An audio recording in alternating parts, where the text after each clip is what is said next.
Hello monsters, and welcome. Be sure to keep all hands, feet, tentacles, oh what's that? Yes, even your enormous crab claw. Wow, that's a big crab claw.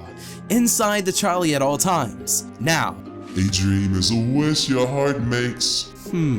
Well, what about nightmares? Some may want to sweep their nightmares underneath the bed along with the monster under there. But where we're going, monsters, we're gonna poke at these nightmares a little bit with this big stick. For tonight, I have collected 5 nightmares, and I have them right here in this collectible Scrooge McDuck money bag. Do your nightmares scare you sometimes? What is the most scariest nightmare you can remember? Share those stories in the comments below if you want to, monsters. Be sure not to lose any limbs during this next portal jump, and let the nightmares begin.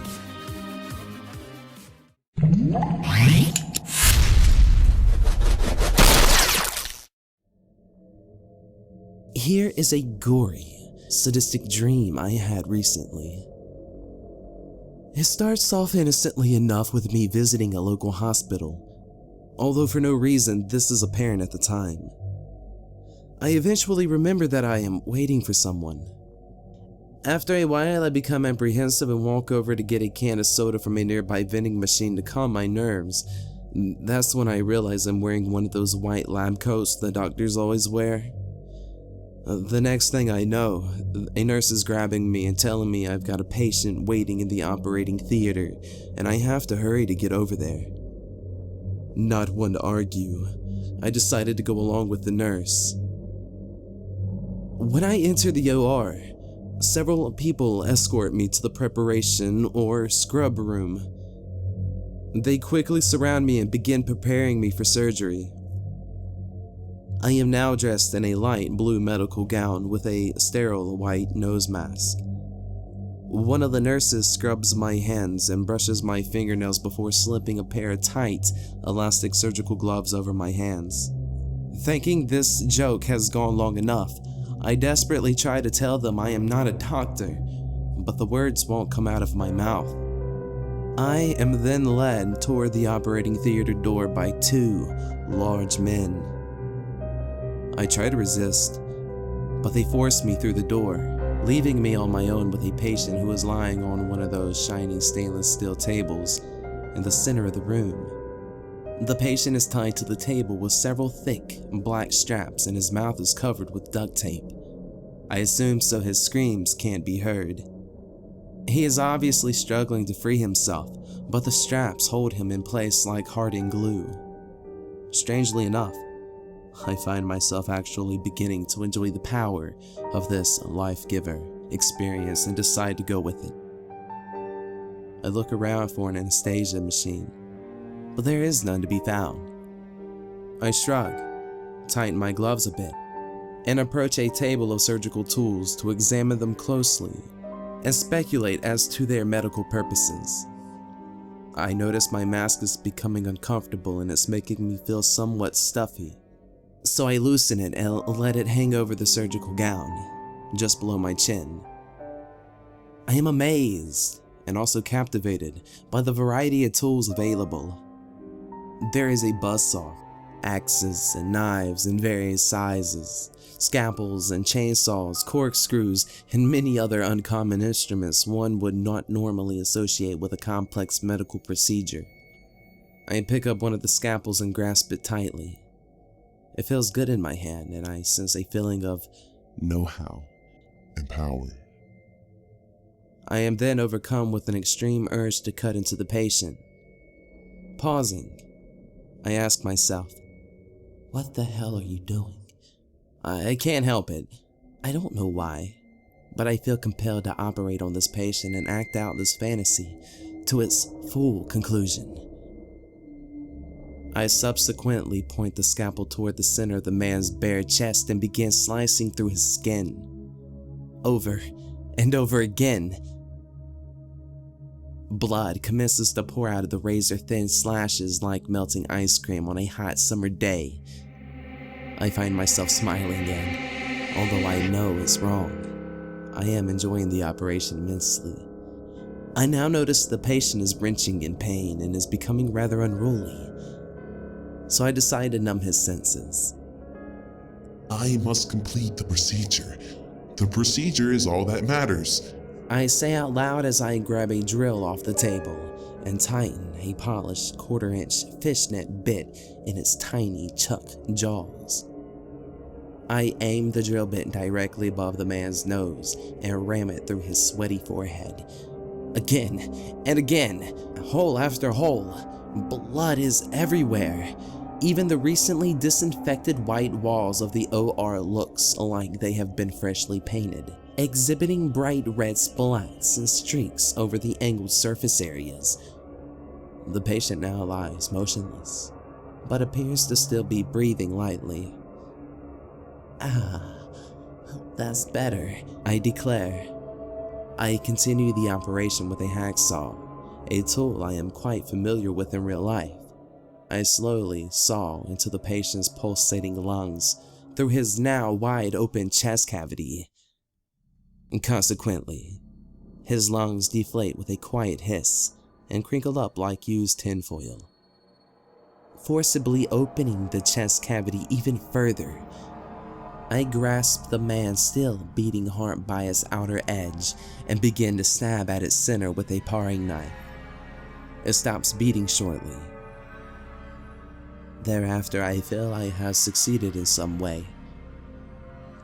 One more thing to do, and the operation is complete, I quietly remark.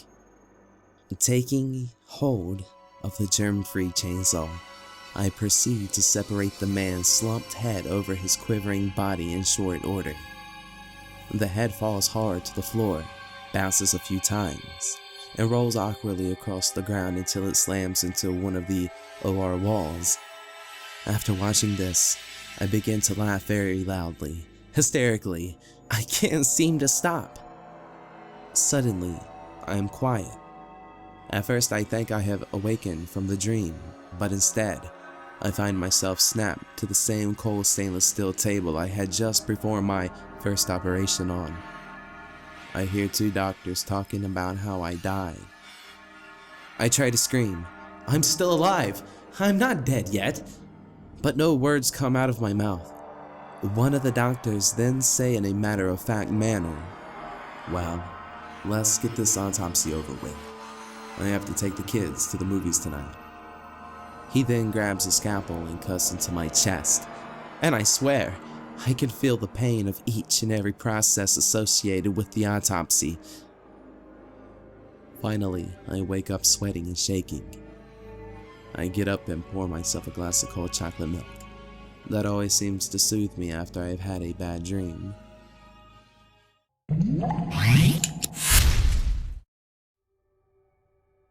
Have you ever had a dream that you were absolutely sure was real? This is mine. I am walking down the street, alone and tired. The air is very cold and easily cuts through my warm clothing. It is Halloween night, and the quaint little apartment district of New York City in which I live is a welcoming sight indeed. I begin to cross a small bridge that I come upon when I hear someone whisper, Look to the stars, child. I am the one who will guide you. I quickly inspect the area for the source of the statement, but see nothing. No one. I suddenly feel very strange and, quickly grabbing the small mirror kept in my purse pocket, I nervously examined my face. I can't believe my eyes. I study my face over and over, from a variety of angles. I am a man. Shocked, I drop the mirror to the ground and it shatters into hundreds of pieces. Almost immediately, I observe the tiny fragments of broken glass resemble themselves. It's like I am watching a video that's being run backwards. Just as the mirrors return to its pre-shattered form, I notice I am no longer in New York. Looking around, I instantly ascertain I am now standing in a grandeur of a vast desert. High above me hangs a silvery white moon next to a smaller blood-red moon. It's so beautiful. I stare at the two eerie balls in the sky and try to calm myself. Not able to prevent it, I impulsively shout out, "What's happening?" I really don't expect a reply, but it somehow puts this surreal dilemma in some sort of hopeful perspective. As I lower my eyes back to the sand, I hear a tremendous roar echoing from the distance. Almost simultaneously, a strong blast of frigid air slaps me pushingly to the ground. My first instinct is to reach for my pepper spray. As I remove it from my purse, I see instead that I have unsheathed a large glistening sword. I raise it high to the heavens. I notice I am now dressed nearly entirely in black. Black gloves, coat, pants, shoes. The only garment that is different is the sheer white shirt clinging to my trembling body. Once again, I hear an unseen voice from above. I look up. Flying toward me is a gigantic, ominous entity of some kind. Seconds later, it lands nearby with an earth-shaking thud. A dragon? It's a dragon? I ask myself in disbelief. It stands 5 stories tall with distinguished white angled feather wings. It sizes me up with its deliberate, lavender eyes. Its long white fangs gleam in the radiant moonlight. Are you the one? It asks, pausing before responding. I really wasn't expecting it to talk. I angrily reply, "The one what?" With a muffled growl and a tranquilizing smile, the dragon explains. The one who will liberate this land and free my people. I shake my head and lower the sword while declaring, "I'm no hero. Why do you want me? I can barely lift this weapon." It then reveals to me, My name is Amulian. I am the king of this land. It is called Pyrio. Awaken and you shall meet your fate. Moving closer, it gradually wraps its impressive wings around me in the attempt to warm my chilled and battered body when, abruptly, I then wake up at my desk. In the middle of a mass of paper sits a ceramic, amethyst-colored dragon with 4 angel feathered wings and a pair of embedded lavender eyes, seemingly laughing at me. I move it to the back shelf in my room, so it can't frighten me. I have had this dream nearly every night for a year now. However, lately it's been getting more detailed and more violent. Why?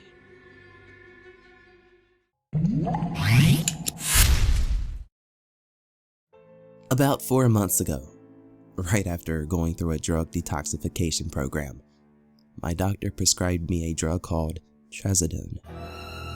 I later came to find this medicine was known to cause nightmares, and, to my misfortune, I can now personally confirm that assertion as true.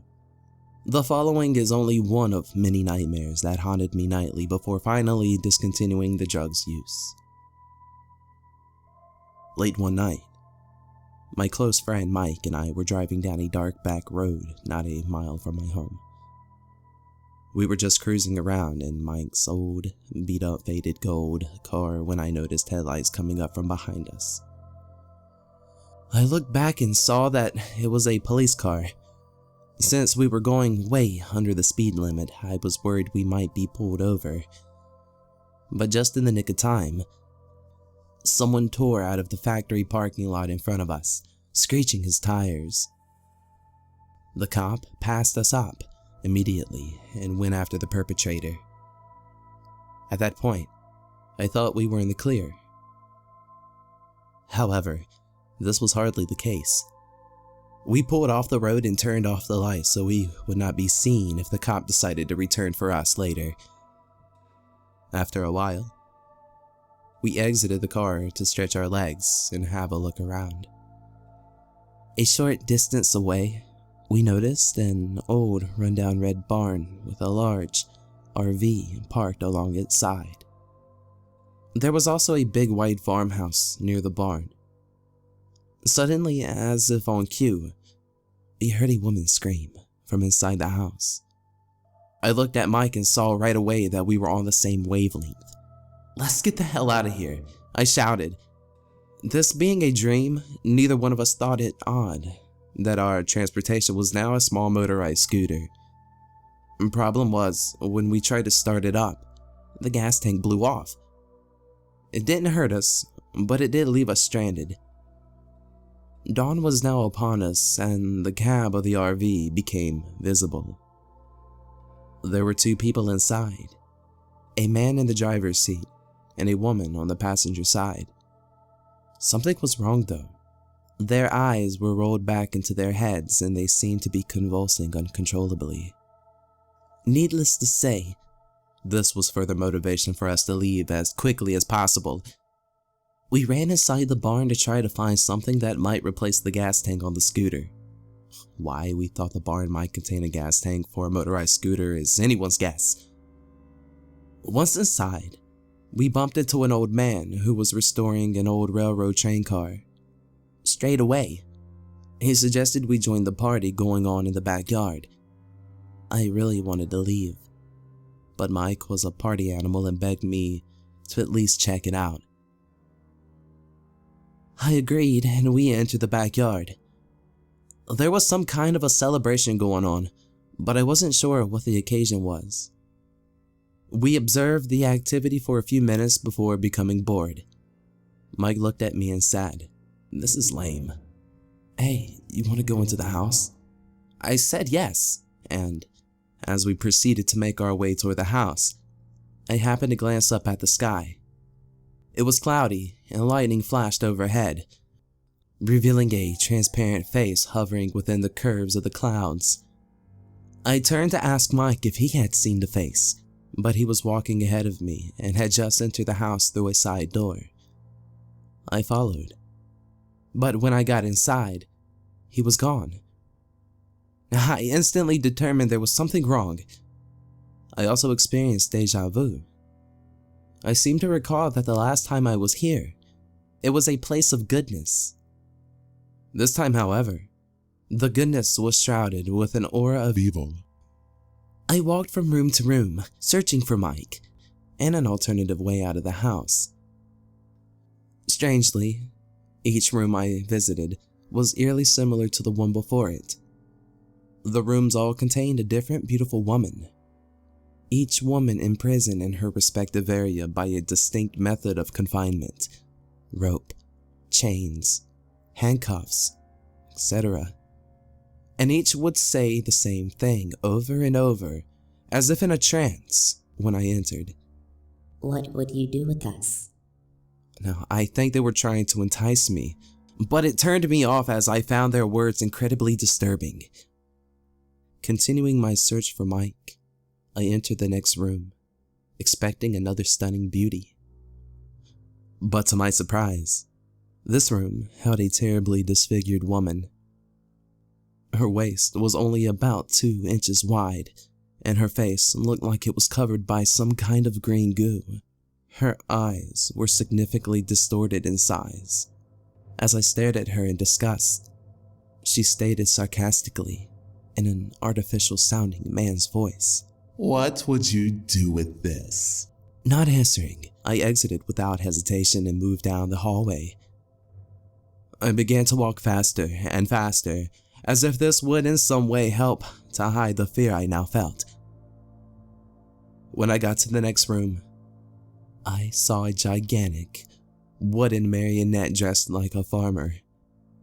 The unusually large puppet stood up and approached me. At the same time, the deformed woman, along with all the other women I had just seen, appeared in the room. I ran like hell, and the deformed woman slightly gestured to one of the beautiful women to follow me. I leaped over couches and dashed down halls. I was proud of my performance under pressure. It seemed I had lost the wooden farmer, but the good-looking chick was on my ass like white on rice. As I ran even faster, I couldn't help to notice some large gold coins strewn about on the floor throughout the house. I don't know why, but I felt I just had to have some of these coins and picked up as many as I could without slowing down. When I finally made it to the door leading outside on the far side of the house, I discovered a very large coin just waiting to be possessed.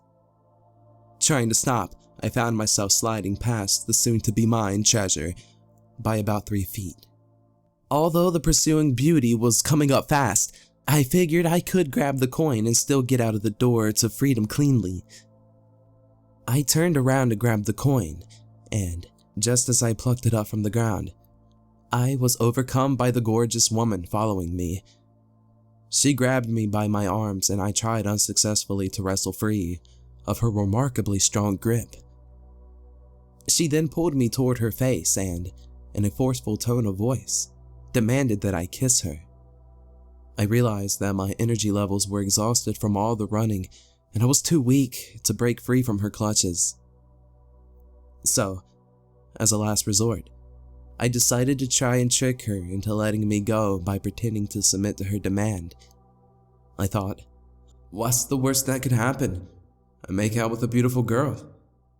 I moved closer, like I was preparing to kiss her, and just as I did, her arm slipped around me, squeezing me in a vice-like embrace. With all of my remaining strength, I made my move and tried to jerk myself free from her. But she held me as tightly as if I were encased in a cast of concrete.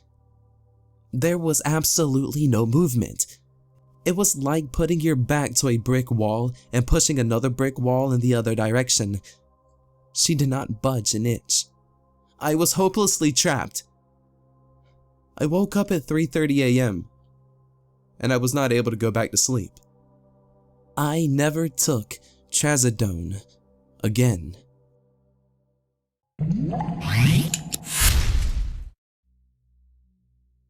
Here is my dream.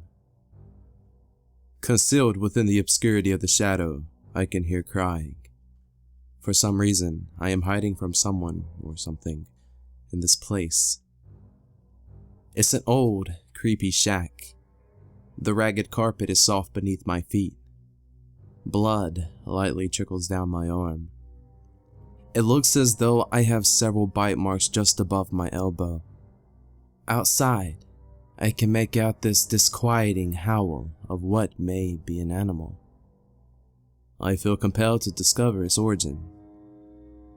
I also sense someone's injured out there. Somewhere. I open the creaky shack door and cautiously step into the darkness. The night air is soothing and inviting. I slowly move further into the shadow, following the sound of the crying.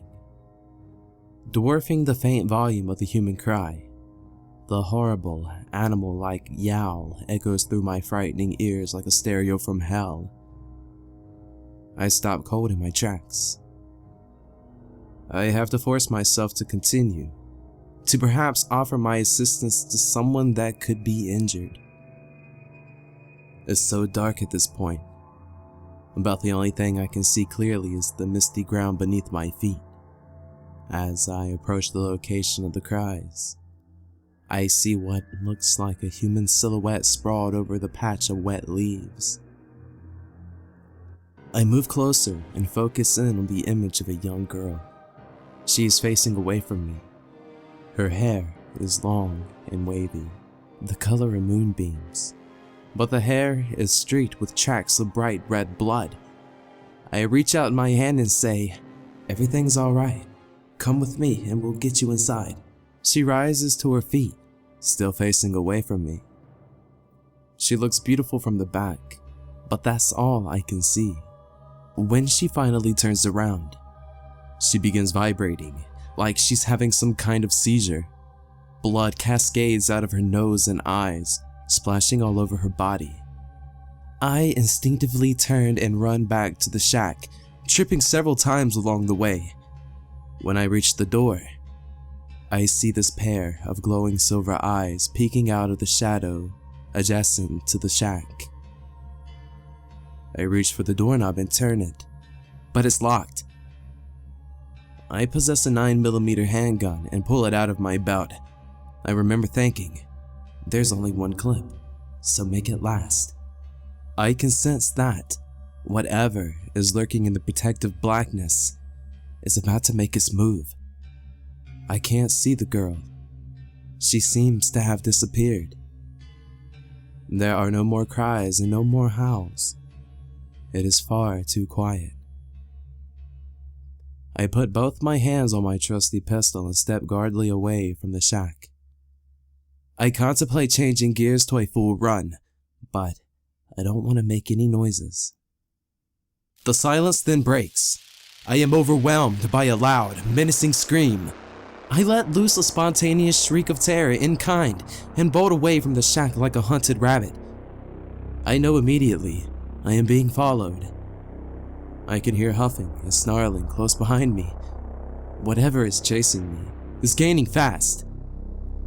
I cock my head in full stride to gauge how much distance is between it and me. I see those spooky, piercing eyes again, targeting my position, anticipating my next move. Maybe it's a dog of some sort, perhaps a wolf. I fully concentrate on escaping, drawing on every ounce of strength left in my body to increase my speed. I reach a river in the woods. Without hesitation, I close my eyes and cast myself into its icy waters, hoping my assailant won't follow. I sink slightly and paddle up to the surface, dropping my gun in the process. As soon as my head breaks out of the water, I gasp for air. I feel a great weight pressing on my back. Then comes an intense, indescribable pain. Then I awake.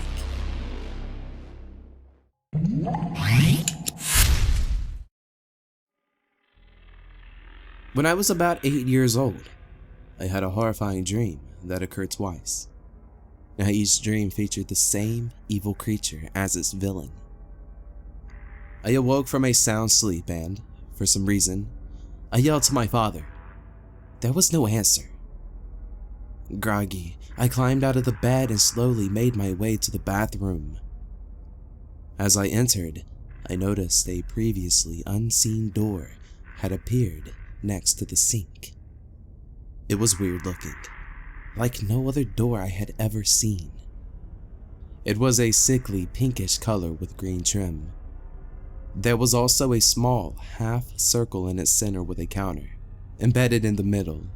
The counter read 0, 0, 0. I looked at the doorknob and I could not quite get it in focus. It was blurry, like it was encased in thick glass. When I attempted to turn the knob, it would not budge. However, the counter changed to 5, 3, 4. I stepped back, mumbling, "Oh, who cares?" I began to exit the bathroom, but decided to pause for just a moment. As I contemplated the situation, a persistent pounding erupted from the other side of the door. With each heavy beat on the door came a loud, horrifying roar. It continued relentlessly. Once again, I foolishly struggled to turn the doorknob. At the same moment my hand touched the knob, the entire door burst open, exploding into thousands of splinters and chunks of wood. I was then attacked by a humongous, yellowish 9-foot-tall monster that shot out of the opening, leaping on top of me, pinning me to the ground. The monstrous creature was roaring as his head swung from side to side. It excreted a revolting green drool that haphazardly splashed all over my face. I choked and gagged until I was in tears. I tried to yell for my parents to help me, but I could only emit a small yelp. I then found myself awake, in my own bed, screaming for my mother. 2 years later, I again experienced the creature's fury in another dream. I was walking down a road to a small convenience store. I had no idea how I had gotten there. As I entered the store, I noticed a lot of people walking up and down the aisles. They were picking up items off the shelves and not paying for them. The people simply walked outside of the store. My attention was then drawn to the storeroom door in the back of the store. It was the same door as in my first dream. A counter, the doorknob, the works. I approached the door, thought for a minute, and decided to try the doorknob. Some people never learn. To my surprise, This time, the door opened easily when I turned the knob. Once again, the same grotesque monster sprang out of the opening, but I was astonished to realize that the beast simply pushed me out of the way and began attacking the other customers in the store. For some reason, I wasn't afraid and chose to go ahead and shop while I had the opportunity. I could hear the screams of people being torn apart by the door monster. And although there were a lot of cries for help, I ignored them so I could concentrate on shopping. When I had finished, I stepped up to the counter to pay my bill. The creature had just finished ripping a young man's arm off and accidentally ran into me. I wasn't afraid at all. In fact, I felt safe and secure by its mere presence. I faced this ruthless creature and offered it some beef jerky that I was going to purchase. I don't know why I would do this in the dream. It quickly took the jerky, gobbled it down, and immediately ran back toward the storeroom, running through the opening and slamming the door shut behind it. When I woke up, I remembered the dream in vivid detail and began to chuckle. How's that for a weird dream? Monsters, glad to see that you've all made it through the portal. Well, I can see some of you fused together, but hey, that's a nice look on ya. What? It lost the crab claw. What? The crab thing is missing. But the crab claw is still on the trolley? Wow, monsters, aren't you in luck? Looks like we're having crab tonight. I really hope you guys enjoyed the stories. And if we can get at least 5 likes on this video, monsters, you'll be going home with a doggy bag of crab meat. Now be sure to check out the prize inside the bag. I think we're giving away actual gold coins found in a chest 20,000 leagues under the sea. Big shouts to all you monsters out there. And if you haven't done so yet, be sure to subscribe and become a monster today. And like always, till next time.